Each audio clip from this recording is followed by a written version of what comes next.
Bismillahirrahmanirrahim. Assalamualaikum warahmatullahi wabarakatuh. Alhamdulillah. Alhamdulillahilladzi arsala rasulahu bil huda wa dinil haq liyudhhirahu 'ala dini kullihi wa kafa billahi syahida. Asyhadu an la ilaha illallah wahdahu la syarikalah wa asyhadu anna Muhammadan abduhu wa rasuluhu la nabiyya wa la rasula ba'da. Allahumma salli wa sallim wa barik ala sayyidina Muhammadin wa ala alihi wa ashabihi wa man tabi'ahum bi ihsanin ila yaumiddin. Faqad qala Allah Ta'ala fil Qur'anil Karim, ya ayyuhan nasu taqu rabbakumul ladzi khalaqakum min nafsin wahidah wa khalaqa minha zawjaha wa batha minhuma rijalan katsiran wa nisaa'a wattaqullaha alladzi tasaaluna bihi wal arham innallaha kana 'alaikum raqiba. Wa qala Rasulullah sallallahu alaihi wasallam fil hadits, man ahabba ayyubsata lahu fi rizqihi wa yunsa'alahu fi atharihi falyasil rahimah. Sahabat renungan hati seputar Papua yang berbahagia. Pada kesempatan yang penuh dengan kebahagiaan ini, marilah senantiasa kita bersyukur kepada Allah Tuhan yang Maha Esa, karena sampai detik ini kita masih diberikan kesehatan, kenikmatan yang begitu besar, sehingga kita masih bisa merasakan nikmatnya kehidupan kita sebagai seorang manusia. Selawat dan salam tetap tercurahkan kepada Nabi kita Muhammad SAW. Mudah-mudahan kita semuanya akan mendapatkan syafaat dari Rasulullah SAW di yaumil akhir nanti. Pemirsa renungan hati seputar Papua yang dimuliakan oleh Allah Subhanahu wa Ta'ala. Saat ini kita berada di bulan Syawal. Tentunya di bulan Syawal ini adalah merupakan bulan silaturahim, bulan untuk kita saling menyambung tali silaturahim antar sama manusia. Maka pada kesempatan yang penuh dengan kebahagiaan ini, pemirsa renungan hati seputar Papua yang berbahagia, saya ingin menyampaikan tentang salah satu karakteristik orang-orang yang bertakwa kepada Allah, yang Allah sebutkan di dalam surat Ali Imran ayat 134. Ciri orang yang bertakwa, sifat orang yang bertakwa, karakteristik orang yang bertakwa kepada Allah Subhanahu wa Ta'ala, yaitu orang yang bertakwa itu mereka mempunyai sifat wal afina anin nas, senantiasa saling memaafkan antar sama manusia dalam kehidupan di muka bumi ini. Kita ketahui bersama bahwasannya kita anak cucu Adam. Manusia adalah merupakan makhluk sosial, merupakan makhluk yang senantiasa berinteraksi dalam kehidupan sehari-hari. Yang tentunya pemirsa renungan hati seputar Papua tahu, dalam kehidupan kita berinteraksi, bersosial antar sama manusia dalam kehidupan sehari-hari. Terkadang disadari ataupun kita tidak sadari, diakui ataupun kita tidak akui, sengaja ataupun kita tidak sengaja.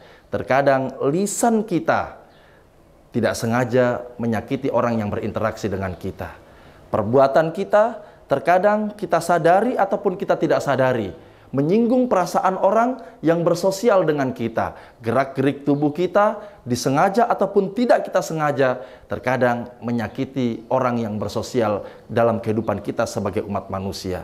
Yang tentunya terkadang dari adanya kesalahpahaman, adanya ketidaksengajaan yang terjadi dalam kehidupan kita mengakibatkan adanya putusnya silaturahim antar sesama manusia dalam kehidupan kita sehari-hari.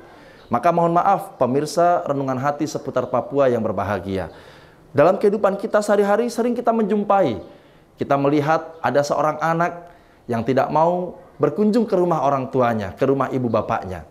Ada seorang menantu yang tidak mau bertutur sapa dengan kedua mertuanya. Mungkin adik dengan kakak, keponakan dengan om dan tantenya, tetangga dengan tetangga, rekan kerja dengan rekan kerja. Mungkin dalam sebuah pengurus kerukunan, pengurus organisasi, adanya perbedaan pendapat, kesalahpahaman, disengaja ataupun kita tidak sengaja, diakui ataupun kita tidak akui, terkadang menimbulkan terjadinya perselisihan yang mengakibatkan putusnya ukhuwah persaudaraan, silaturahim antara satu dengan yang lainnya.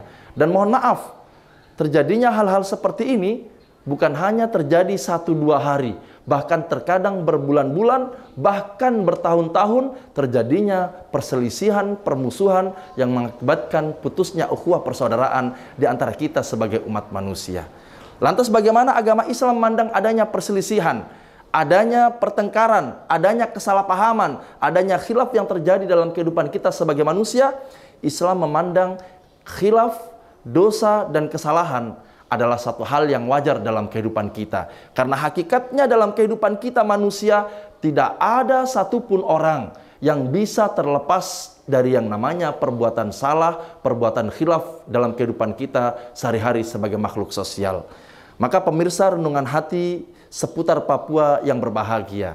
Rasulullah SAW dalam salah satu hadis beliau bersabda, "Kullu ibni Adam khata'un wa khairul khata'ina at-tawwabun." Setiap kita manusia, anak cucu Adam, pasti hidup di dunia ini pernah melakukan yang namanya perbuatan khilaf, perbuatan dosa, baik kepada Allah ataupun hablum minan nas dalam kehidupan kita antar sama manusia ketika kita bersosial atau berinteraksi dalam kehidupan sehari-hari. Maka Islam memberikan solusi kepada kita untuk menjadi pribadi-pribadi yang mau wal'afina anin nas, sebagaimana Allah sebutkan dalam surat Ali Imran ayat 134, ciri orang yang bertakwa.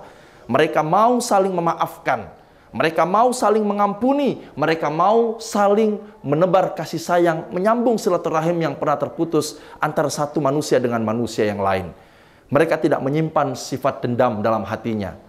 Mereka tidak menyimpan sifat sakit hati yang berlarut-larut dalam hatinya. Mereka tidak menyimpan sifat untuk menyakiti saudaranya berlarut-larut dalam kehidupan sehari-hari. Mereka senantiasa wal'afina anin nas, meninggalkan sifat sakit hati, sifat dendam, menebar kasih sayang, saling memaafkan antar sama manusia dalam kehidupan sehari-hari. Pemirsa renungan hati seputar Papua yang berbahagia. Tentunya kita tahu dalam kehidupan kita sehari-hari, banyak di antara kita terjadi perselisihan. Maka Islam menganjurkan kepada kita untuk menebar pintu maaf dalam kehidupan kita sehari-hari. Tidak menyimpan sifat kesombongan, tidak menyimpan sifat sakit hati yang berlarut-larut, tidak menyimpan sifat dengki, tidak menyimpan sifat angkuh dalam kehidupan kita sehari-hari. Yang terkadang, pemirsa renungan hati seputar Papua, adanya perselisihan yang terjadi berlarut-larut dikarenakan adanya sifat sombong dalam hati kita sebagai umat manusia. Merasa diri ini paling benar, merasa diri ini paling pintar, merasa diri ini paling berpengaruh, merasa diri ini paling tinggi jabatan kita. Ketika kita melakukan kesalahan, sedikit pun kita tidak pernah mau mengakui kesalahan kita, apalagi kita berani untuk meminta maaf atas kesalahan yang telah kita perbuat dalam kehidupan kita sehari-hari. Bukan ciri orang yang bertakwa. Ketika dia menyimpan sakit hati berlarut-larut, dia menyimpan sifat sakit hati yang terus-menerus, kemudian dia tidak mau menebar pintu kemaafan kepada sama manusia. Maka sangat wajar dalam salah satu ayat Al-Quran, tepatnya di dalam surat An-Nisa ayat yang pertama, Allah Subhanahu wa taala berfirman, "Ya ayyuhan nasu taqu rabbakumul ladzi khalaqakum min nafsin wahidah wa khalaqa minha zawjaha wa batha minhuma rijalan katsiran wa nisaa'a wattaqullaha alladzi tasaaluna bihi wal arham innallaha kana 'alaikum raqiba." Allah memerintahkan kepada manusia untuk bertakwa kepadanya. Allah yang telah menciptakan manusia dari asal usulnya satu yang bernama Nabi Adam. Kemudian Allah menciptakan pasangannya yang bernama Hawa. Kemudian menjadikan manusia begitu banyak. Laki-laki dan perempuan begitu banyak bertebaran di muka bumi ini. Kemudian Allah perintahkan, wattaqullaha alladzi tasaaluna bihi wal arham. Bertakwalah kepada Allah Subhanahu wa taala, dan dengan nama Allah kalian saling tolong-menolong wal arham, dan saling menyambung silaturahim di antara kita sama manusia. Diperintahkan untuk menyambung silaturahim yang pernah terputus. Diperintahkan untuk saling bermaaf-maafan. Jangan sampai adanya kesalahan, kekhilafan yang terjadi di antara kita sebagai manusia membuat kita tidak mau saling bermaaf-maafan, menyimpan dendam yang berlarut-larut dalam kehidupan kita sehari-hari. Pemirsa renungan hati seputar Papua yang berbahagia. Bahkan di dalam surat Al-A'raf ayat 199 Allah perintahkan kepada kita, khudil afwa, jadilah kalian pemaaf. Wa'mur bil ma'ruf, perintahkan orang itu untuk berbuat baik.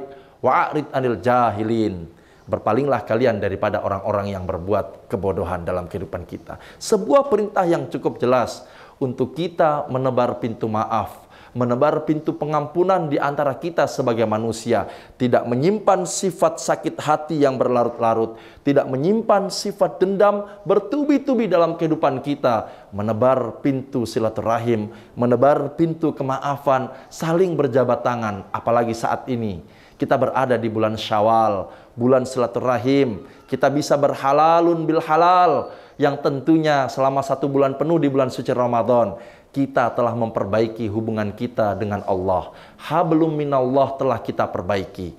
Kita beribadah semaksimal mungkin kepada Allah. Kita perbaiki kualitas hubungan kita dengan Allah. Kita perbaiki hubungan kita dengan Sang Pencipta, dengan Allah Rabbul Izzah, dengan Allah Subhanahu wa Ta'ala. Maka setelah kita perbaiki hubungan kita di bulan Ramadan dengan Allah, di bulan Syawal ini adalah momentum kita menyambung ukhuwah persaudaraan yang pernah terputus, menyambung ukhuwah tali silaturahim yang mungkin pernah kita berselisih paham, kita pernah saling bertikai, kita pernah saling berselisih, mungkin kita tidak menyapa, kita tidak bertegur, ketika berjumpa kita membuang muka. Momentum Syawal, Idul Fitri, kita saling bermaaf-maafan antara satu manusia dengan manusia yang lain. Terakhir, pemirsa Renungan Hati seputar Papua, saya ingin menyampaikan tentang satu catatan. Tidak akan ada terhina kehidupan orang yang ketika dia melakukan satu kesalahan kepada saudaranya, melakukan satu kekhilafan kepada orang-orang yang berinteraksi dengannya, kemudian dengan berbesar hati dia mau mengakui kesalahannya, kemudian dia datang untuk meminta maaf kepada orang yang telah dia sakiti, dia dengan ikhlas meminta maaf, tidak akan pernah terhina kehidupan orang tersebut. Sebaliknya, tidak akan turun derajat pemirsa sekalian. Orang ketika ada saudaranya, keluarganya, tetangganya, rekannya, sahabatnya datang kepadanya yang telah menzoliminya untuk meminta maaf atas kesalahannya, dengan ikhlas dia memberikan maaf kepada saudaranya, demi Allah tidak akan turun derajatnya. Sebaliknya, dua insan yang pernah berselisih, yang pernah tidak saling berbicara, yang pernah terputus ukhuwah persaudaraannya, kemudian mereka saling berjabat tangan, mereka saling memaafkan, mereka saling menyambung ukhuwah persaudaraan yang pernah terputus. Di antara satu dengan yang lainnya mereka saling berjabat tangan, meninggalkan egoisme dan kesombongan masing-masing. Demi Allah, mereka adalah orang-orang yang akan dimuliakan oleh Allah, diangkat derajatnya oleh Allah Subhanahu wa Ta'ala. Kemudian Allah katakan, wa jannatin ardhuha samawati wal ard uiddat lil muttaqin. Disiapkan oleh Allah surga yang luasnya seluas langit dan seluas bumi. Disiapkan untuk siapa? Untuk orang-orang yang bertakwa. Siapa itu orang-orang yang bertakwa? Salah satu cirinya adalah mereka yang senantiasa menebar pintu wal afina anin nas, saling memaafkan antara sama manusia dengan manusia yang lain. Demikian pemirsa Renungan Hati seputar Papua yang berbahagia yang dapat saya sampaikan. Mudah-mudahan kita adalah termasuk orang-orang yang senantiasa bisa menyambung silaturahim, ukhuwah persaudaraan di antara kita sesama umat manusia. Terima kasih. Billahi taufik wal hidayah, waridha wal inayah. Assalamualaikum warahmatullahi wabarakatuh.